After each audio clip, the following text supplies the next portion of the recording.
En ocasiones tener un enemigo puede ser algo simple, pero cuando esa enemistad supera los límites de maldad, es de tener cuidado.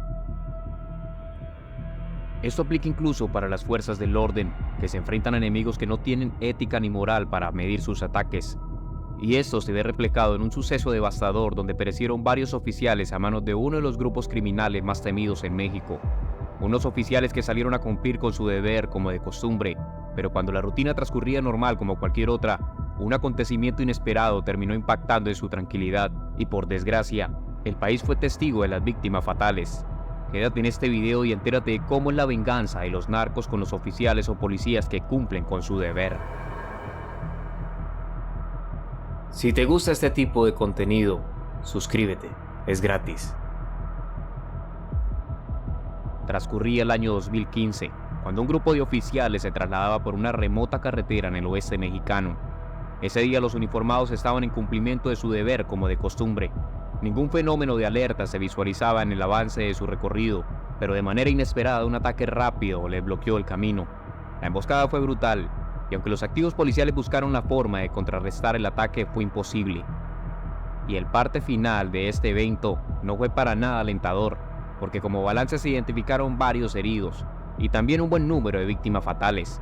Ante tal acto cobarde se pudo determinar con rapidez quiénes eran los autores materiales de este atentado, y por las características del ataque inhumano se estableció que era nada más y nada menos que los hombres bajo el mando del Mencho, el cártel de las 4 letras. Este evento infortunado tuvo lugar en el mes de abril del año 2015, cuando apenas si eran las 3 de la tarde, en el territorio de la vía que conecta Puerto Vallarta con Guadalajara. Los efectivos realizaban su recorrido en un grupo de 4 camionetas. Iban bien armados, pero se confiaron de la tranquilidad de la zona y no consideraron que algo malo fuese a suceder. Durante el trayecto alcanzaron a observar que sobre la vía estaban 2 trocas en llamas y con el fuego se evidenciaba el obstáculo sobre la vía.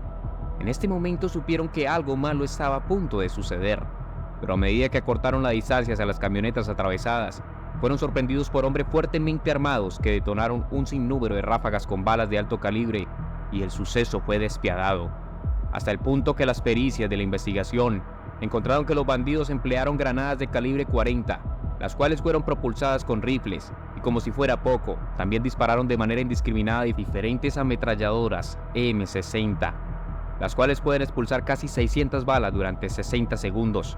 Los criminales también portaban fusiles con munición especializada para perforar vehículos con cualquier tipo de blindaje. Un armamento tan sofisticado dejó sin oportunidades de defensa a los oficiales que perecieron ese día en ese lugar. Es evidente que al conocer el tipo de arsenal utilizado por estos criminales, se concluía que los cárteles de la droga cuentan con mejor armamento que las mismas fuerzas del orden del Estado mexicano. De hecho, ni siquiera la Marina cuenta con este tipo de armamento.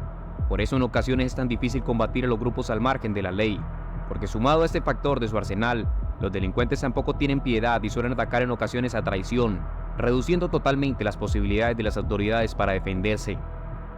Lo más indignante de este suceso es que los oficiales ni siquiera tenían a la vista dónde se encontraban los atacantes, porque la emboscada era desde las 2 orillas de la carretera, y esto los colocaba en la boca del lobo, encerrados y recibiendo disparos indiscriminados de todas partes. La estrategia de ataque de los delincuentes fue tan bien elaborada que se evidenció en un video de los atacantes que mientras disparaban lanzaban garrafas de gas de gasolina para propagar el fuego, y este fluido era derramado desde los lugares estratégicos.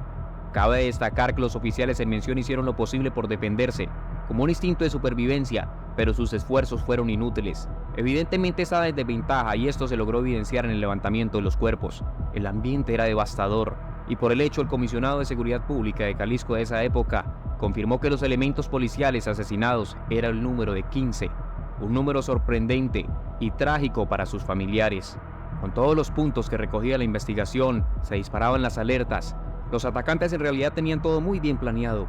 El ataque no solo utilizó el factor sorpresa como aliado, sino que también era una estrategia bien elaborada con tácticas de una guerrilla experta en planeación y emboscada.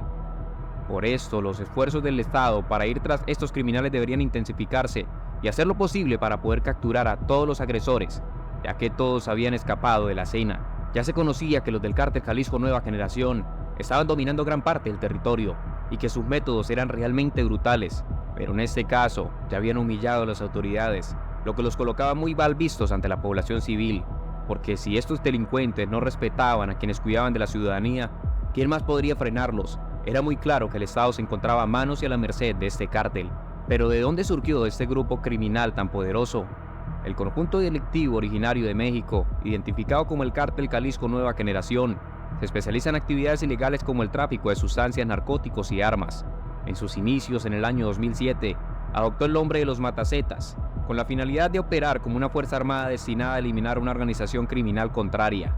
En el 2010, se volvió independiente y obtuvo un reconocimiento a partir de septiembre del 2011, liderado por Nemesio Ceguera Cervantes, también conocido como el Mencho. Este cártel era catalogado como uno de los más peligrosos en México y figura principal como el rival del cártel de Sinaloa. No obstante, su importancia va más allá de las fronteras nacionales. A nivel internacional, en varias ocasiones se ha comparado el cártel Jalisco Nueva Generación con grupos yihadistas como Al-Qaeda o el Estado Islámico. La similitud radica en los métodos empleados tanto para torturar como para eliminar a sus adversarios. En Estados Unidos, durante la administración de Donald Trump, se posicionó al cártel Jalisco Nueva Generación entre las 5 organizaciones criminales más peligrosas del mundo, según la opinión de expertos. Mientras el gobierno mexicano llevaba a cabo acciones contra cárteles prominentes como el de Sinaloa, con la detención de Joaquín El Chapo Guzmán o los Zetas, con la captura de Omar Treviño Morales, el cártel Jalisco Nueva Generación prosperaba en la clandestinidad y se beneficiaba de los vacíos de poder generados por la fragmentación de las grandes corporaciones criminales.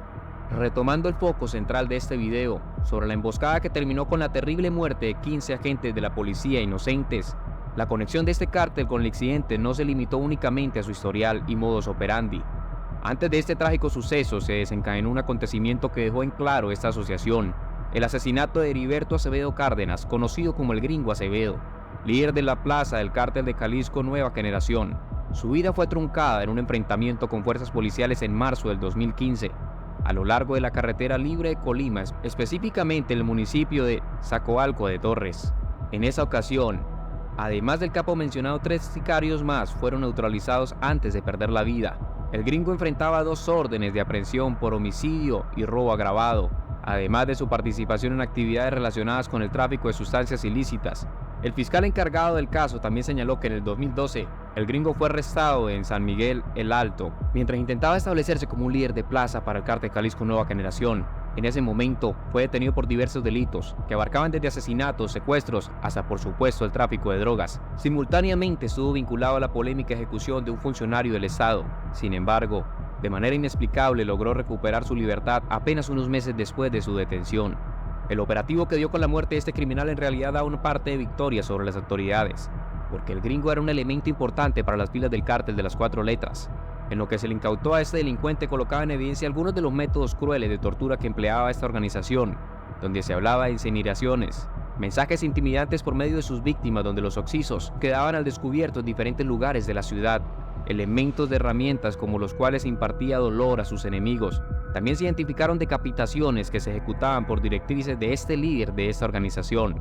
El Gringo había sido el autor material de muchos crímenes y no tenía compasión por sus víctimas, pues se conoció que este criminal había empleado a un niño de tan solo 10 años con explosivos sujetos a su cuello para mandar un mensaje a sus rivales. En definitiva, un criminal sin escrúpulos capaz de cargar de explosivos hasta un menor inocente y ajeno a esta guerra. Sin embargo, aunque las autoridades acabaron con los días de este criminal, tuvieron que pagar un precio muy alto. Y en ese mes de abril, donde 15 de sus efectivos fueron vilmente asesinados en esta emboscada, algo que coloca en evidencia que suele suceder a quienes se metan con el cártel de las 4 letras, y esta es una realidad que se vive a diario y atormenta a todos los mexicanos. Comparte tus opiniones sobre el video en la caja de comentarios. No te olvides de darle like, suscribirte y activar la campanita para no perderte nuestros próximos videos. Nos vemos en el próximo.